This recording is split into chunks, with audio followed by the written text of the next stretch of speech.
Good morning. Welcome to the Art of the Oracle. I have another daily message for you. Today is Monday, but if it's not Monday for you, they are timeless messages. I just happen to be filming this on Monday. So I've got 3 decks of cards. I was drawn to the Light Seers Tarot along with the Light Workers Oracle and the Tree of Life.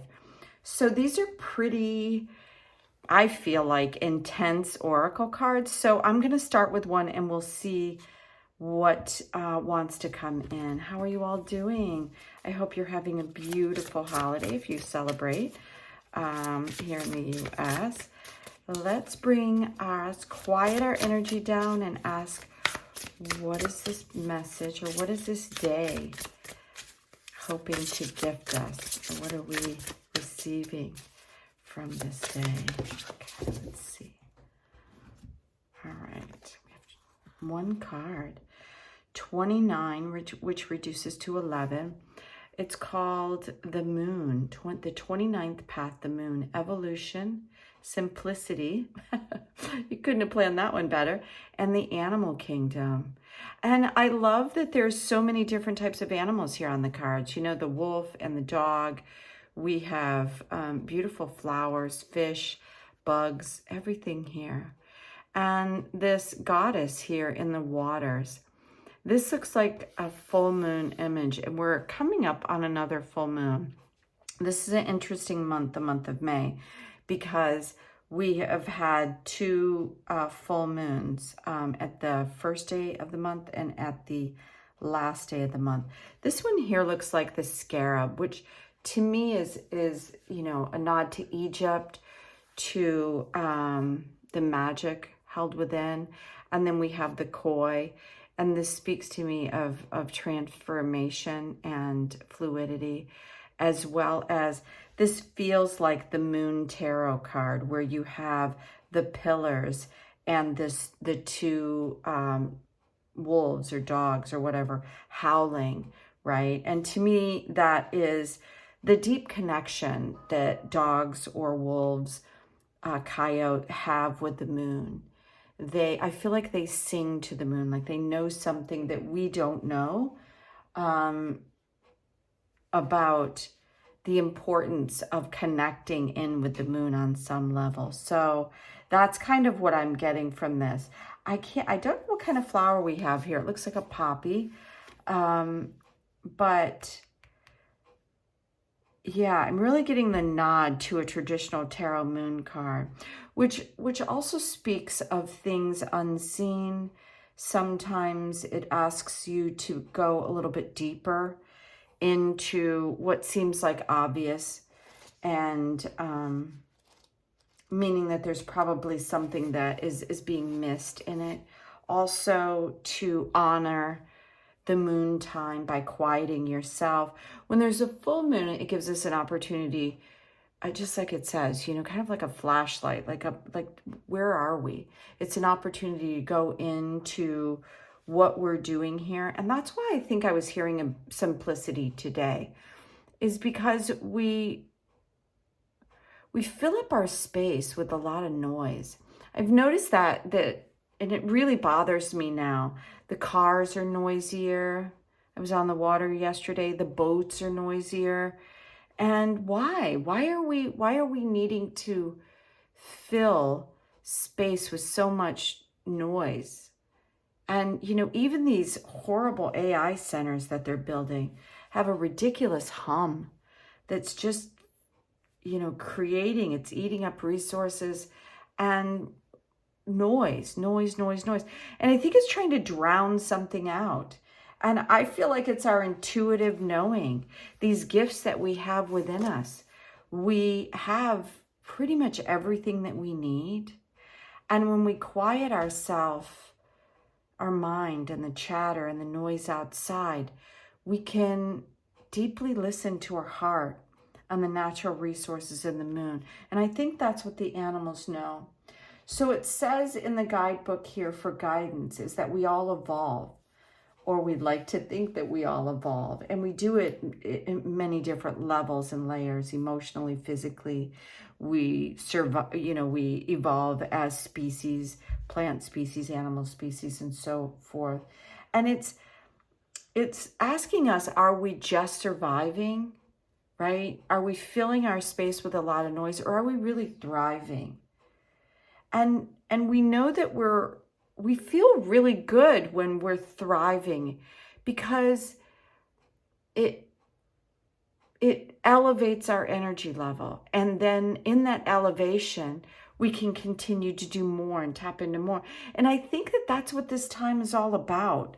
It's about us, exploring and elevating. And when we bump up against things that don't feel so good, we recognize that. So it says on the card that water and moon are both instruments that unlock your ability to see through the veil. And the veil is this shadow, this noise that's always distracting us. And so it's asking us to kind of tap into the awareness of worlds that are above us, like the moon, the astral, the stars, our inner intuitive knowing, and to dive into the things a little bit deeper. I heard somebody say the other day, I'm a person that reads a lot. I get a lot of information, and I like to explore levels of things, or I like to explore something on many levels. And one of the things as an air sign is sometimes I don't, sometimes I read a lot of information and then I just keep going. And I heard that, what's the point, right? If you don't really take on or receive the information, sometimes you can know a lot of things just a little bit on the surface. And I think that this is asking us to go a little bit deeper. Okay, I feel like this wants to come out. This is a 7 of Cups. Again, we're staying with that intuitive reinforcement today. And the 7 is around options, choices. It's kind of like the noise that I'm talking about, is that there's sometimes too much, right? Sometimes, and I love lots of options. I'm one of those people that you ask me what I want on a menu. The problem is I like everything. So the best thing for me is to have a smorgasbord. I love, plates of food that have lots of different flavors. I'll make a salad and there'll be all kinds of crazy stuff in it. So this is asking you to contemplate and to kind of quiet everything down, because sometimes we can't make a decision because there's just too much going on in the world, and it's just clogging everything up. And we really don't need that. And I'm not sure why it feels like, so this is too many cards, but what I'm going to do is so you can see here that we have this incredible theme going on here. We have all this cup energy. Look at all, oh my gosh. So I just keep going. So I'm going to go ahead and take them all, even though I said there was too many cards. Let's see what we can see here on the camera. So yeah, this watery, emotional, intuitive energy is what's wanting to come up. And I feel like if you're looking here at this too, it looks like a great pairing. It's this depth of awareness about, this is highlighting the heart space and more fish, right? This deep dive into just the realm of our emotional, intuitive self. He's immersed in it. His eyes are closed because he doesn't need to see what's going on the outside world. Because until we really settle what's going on the inside, everything out there is going to just be more and more and more noise. And if you can see, we have all of these people right here. They're like, this is eyes closed. This is tapping into this moon energy here, this high priestess energy. The 2, about really, really finding out what is wanting to be shared with you from outside in the beyond. This is a really deep reading, I feel like, about the importance of connecting with other people in like-minded things, because there's a lot of people out there that are just like screaming and look at me moments, and I really feel like the reason why that is happening is because we don't understand who we are. And so we're, you know, we need attention. And we think that by getting validation from outside world, that it means that we're important. And I think we all are important, but we don't need outside. This is an interesting card to come up as well in this reading. We have 2 9s. And 9s are as we're at the depth of something. Because when the 10 comes, we're kind of at the end. It's the beginning and the end. It's like we've explored all the options. But this is the richness of what this is. This is the richness. We're not quite at the end, but we're close. So we're completely immersed in something. And this is, a lot of times this 9 here is the true like awakening that we have, that moment when we realize that we are the gold we're looking for, that we are the love that we're looking for, that we are so abundant and rich in everything that we need. And that's what the cups is all about. And interestingly, the swords are about, you know, our ideas and thinking. And in the tarot, in the 9, it's an overload. It's like you've come to a place where you realize that you've just been overthinking everything. That's what this feels like. It's like you realize you've been overthinking everything. And now you're just like all in your head about what do I do, trying to figure it all out. But then the Empress comes in to show you that this whole world is abundant. And there's nothing to really need or want. It's just the more that you see that you have the gift to be able to birth whatever it is that you want into the world by simply tapping in. I feel like this is such a beautiful pairing here.